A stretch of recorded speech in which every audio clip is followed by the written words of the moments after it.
Hello, Aquarius. It's umomgtarot, and this is your someone secretly wishes you knew this tarot card reading. Let's have a look at what we're dealing with as far as the person with the astrology reading cards, and then we'll get into a tarot spread. Hey. Okay. Here we go. Watch here.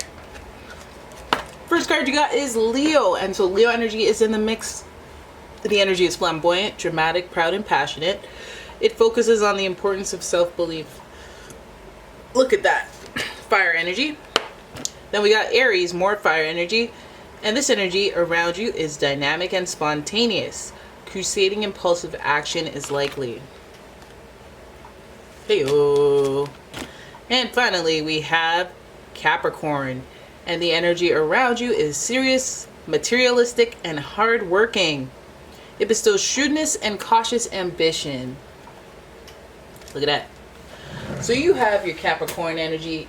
You have ambition, right? But you also have that with Aries energy. And a little bit of Leo, because they have this thirst to find their purpose in life and to go after that with drive and determination.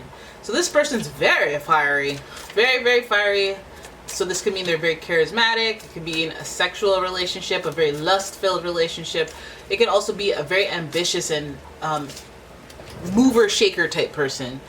We see that Capricorn is no nonsense. So this person may have some structure, some boundaries, and some... I'm basically going to say that they might have some aspects of their personality where you're like, oh, I would never ask them that. Because I'm scared of them. They're too blunt, or they're too... I'm afraid of what they might say. We have Leo Aries energy giving us that fiery action. So this person's like, they could be reactive, they could be explosive, but they could be one to get up and switch their mind at a moment's notice. So let's see what they secretly wish you knew. I'm going to look with the Light Seers Tarot, which you hear me shuffling. And here's your first card. Eight of Cups. Okay, that's a little somber intro to the reading. Eight of Cups, followed by the Queen of Cups. And the Eight of Cups and the Queen of Cups, we're getting watery energy, so this person may be in their feelings. And it is hard to let people know what you're doing on the inside, what the mechanics are, but it's starting off feeling like this person is in need of nurture, or in need of emotional intelligence, or somebody with emotional intelligence.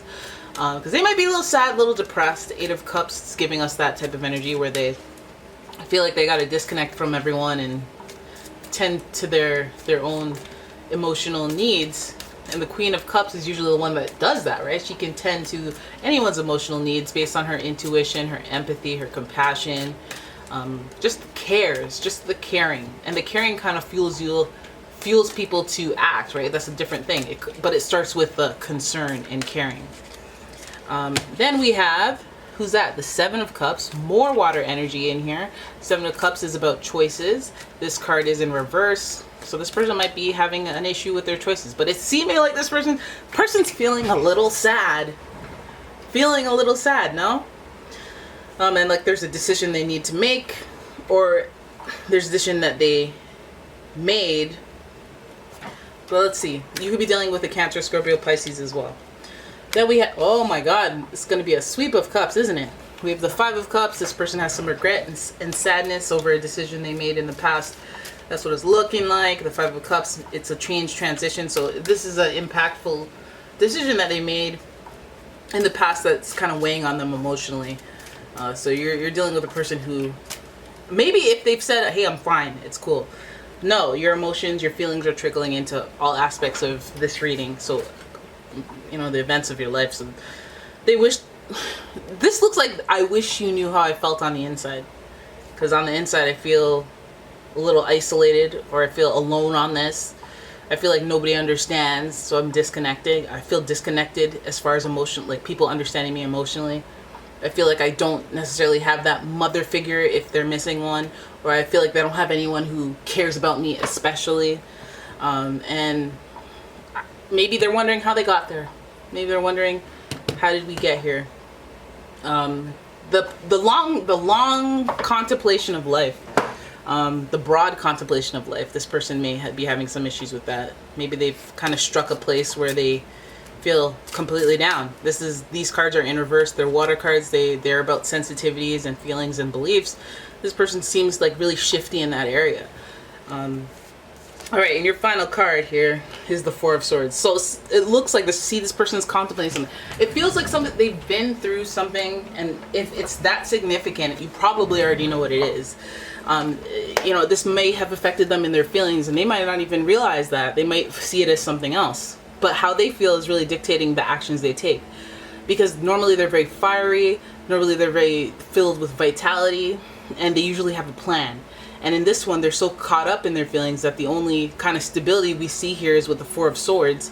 And that's not really, it's really like, I'm trying to recover, I'm trying to survive, I'm trying to replenish and get myself back to the place where I'm a creator, I'm a doer, I'm a mover, I'm a shaker, I'm ambitious, and I plan things. And this person feels stuck in a rut because of what has happened in the past. They feel like their head isn't on right. They feel like maybe they need to separate themselves and disconnect to go resolve things or fix things in their head. But this is an emotional journey, so there's no telling on how much time it takes to heal. And I feel like that's what's upsetting about this person. They're just kind of waiting on it, like they can't do anything, they can't move, they can't, which is not even normal to their being. They're usually very, so if you're dealing with somebody who's normally very ambitious and they're kind of in a funk, or they're taking space away from you and they're like, oh, I'm busy, it's like this person is very just sad. This person is either sad about their mom, or they're sad about the fact that nobody cares about them, or nobody, like, it's just it's like an insecurity that they have, and not necessarily somebody being like, oh, I don't care about you. It feels like this person is like maybe even looking at their life and being like, oh, the choices that I've made, I may have an issue with that. Maybe I don't like how I treated this person. Maybe I don't like what I said to that person. Five of Cups is about regret, right? So the Five of Cups being in reverse, it also tells us that this person may have switched their stance on how they feel about certain things. What is it that they've gone through emotionally with you where they probably regret it now? Because they're thinking about it, they're contemplating on it, they're letting it process. And perhaps, I mean, it could be one of those situations where, they were running hot, they were impulsive, they were doing whatever, and then now that they have had time to reflect, they have some regret, and they're kind of sad about it. And now they're seeing how that has led them to where they are right now, and they don't feel good, they feel stuck. So I wouldn't necessarily be open about how that is going on in my head or in my heart. So you could see why this person probably secretly wishes you knew that, but they may not articulate that. There aren't very many swords here. The swords here are just for like inner self-reflection. So I feel like this person has a lot going on in their head.